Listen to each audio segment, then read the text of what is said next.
Kilalanin ang tunay na pagkatao ni Franco Mabanta at dahilan kung bakit siya inaresto ng NBI. Nitong isang araw lamang ay naging laman ng mga balita ang tungkol sa isang founder ng social media site na nahuli ng NBI o National Bureau of Investigation dahil sa pangingikil sa isang mataas na opisyal ng gobyerno. Kapalit nito ang hindi pagpapalabas ng isang video na magpapakita ng pagkakasangkot nito sa malawak na flood control scandal na isang malaking problema sa ating bansa. Isang mabigat na kasalanan ang pangingikil or extortion. Kasama rito ang pagkuha ng ari-arian o pera sa pamamagitan ng puwersa, takot o pagbabanta o blackmail. May parusa ito sa ilalim ng Revised Penal Code mula sa aresto mayor o 1 buwan hanggang 6 na buwan para sa mga light threats, mga banta na non-criminal wrong tulad ng pagsisiwalat ng mga liham o pinsala sa reputasyon demanding money, reklusyon temporal o 12 to 20 years o reklusyon perpetua habang buhay na pagkakakulong kung may kasamang serious violence, robbery, or committed by public officers.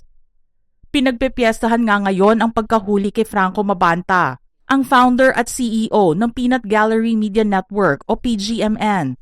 Siya at 4 pang kasamahan ay inakusahan ng 350 million pesos extortion scheme laban sa dating Speaker ng House of Representatives, Martin Romualdez. Nangyari ang entrapment operation noong May 5 sa Pasig City na ginamitan ng marked bills ng mga otoridad. Ani ng NBI. At around 5:30 p.m., Mabanta met with undercover agents posing as representatives of the complainant at the Manila Peninsula Hotel in Makati City. During the meeting, Mabanta allegedly reiterated his demand and instructed the agents to deliver the money at Valle Verde Country Club in Pasig City to a certain Jimmy. Nakilala naman si Jimmy bilang si Jordan Christian Serrano, nakasama sa mga hinuli, at isang Franco Jose Gallardo, Erickson James Pacaba, at John Alexander Vasquez Gomez. Dagdag naman ni NBI Director Melvin Matibag, freedom of expression is protected by law, but it must never be used as a shield for extortion, intimidation, or criminal exploitation.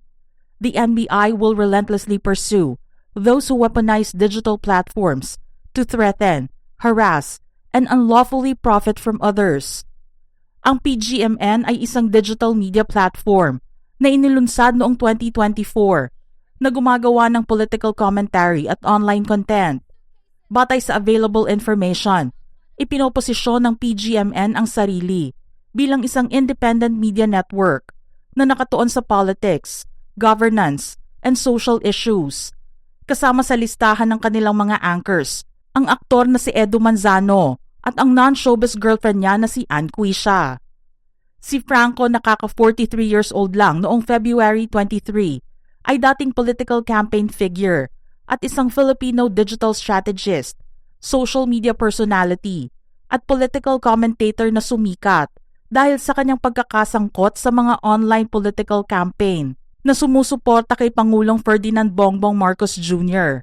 Sa isang post sa Facebook noong 2019, isinulat ni Mabanta ang tungkol sa kanyang inilarawan bilang warm memories and awesome anecdotes mula sa kanyang involvement sa political campaign ni Marcos Jr. Aniya, being a strategist and a chief social media director for the Marcoses was unlike anything I had experienced in my life. Not so much because theirs is indisputably the most crucial last name in Philippine history, but more because I was working for a proper human being, a truly good person.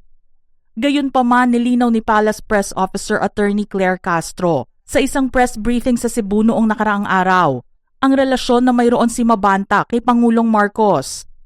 He is not a friend of the President.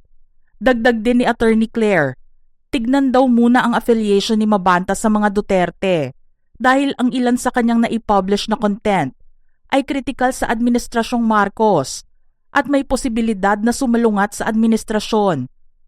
Nananatili ring aktibo si Mabanta online at regular na nagpo-post ng mga political opinions, interviews at video commentaries. Sa isang recent post naman ni Harry Roque, sinabi niyang 2018 pa lang ay BBM na si Franco at iyon daw ang real talk. Pero bago nagkaroon ng interes sa politika, Nagkaroon muna ng maikling showbiz stint si Mabanta sa showbiz. Una siyang napanood sa isang TV commercial na nagbigay sa kanya ng sariling identity. Siya si Jasper sa isang kilalang soft drink commercial at magmula doon ay napasok niya ang mundo ng hosting. Naging VJ o video jock siya sa Mix noong early 2000s kasama sina Heart Evangelista, Bernard Palanca, Michi Valeriano, Ala Paredes at Jeff Eigenman. Naging segment host naman siya noong 2004 sa programa ng ABS-CBN na Showbiz No. 1 kasama sina Ogie Diaz, Neri Naig at JC Cuadrado. Malapit din ang relasyon niya sa singer-lawyer na si Jimmy Bondoc at sinabi na pinsan at matalik na kaibigan niya, ang ex-senatorial aspirant. Si Mabanta ay kilala sa kanyang pagiging outspoken and often polarizing social media presence. Dati siyang naharap sa isang libel complaint mula sa blogger na si Jover Laurio noong 2017 at umani rin ng pambabatikos sa publiko para sa mga pahayag na sumusuporta sa fat shaming at ang komento tungkol sa environmental activist na si Greta Thunberg. Mayroon din siyang post noong 2020 na na-flag dahil sa inaccuracy nito na nagsabing ang COVID-19 pandemic ang first pandemic in a century. Naging kontrobersyal din ang isang pinag-uusapang FB thread ngayon na mula sa post ng direktor na si Quark Henares patungkol sa pagkilala sa tunay na pagkatao ni Franco Mabanta. Halos 10 taon na ito nang mangyari pero nauungkat muli ito ng mga netizens na nakatanda sa nasabing post. Very juicy naman ang laman ng comment section nito dahil ilang mga kilalang personalidad din ang nagbigay ng kanilang pahayag sa nasabing post. Para kay Franco na nakapaglabas pa ng kanyang pahayag mula sa social media, isang setup ang nangyaring paghuli sa kanila. Nabigyan na raw sila ng warning ilang araw bago maganap ang hulihan. Ilang mga makapangyarihang malalapit na kaibigan di umano ang nagpaalala sa kanila para sa kanilang physical safety. Dagdag pa niya, if this is the price to pay to do what's right, then so be it. Mga ka-showbiz peeps, ano naman ang inyong reaksyon sa ating istorya ngayon? Share your thoughts in the comment section below.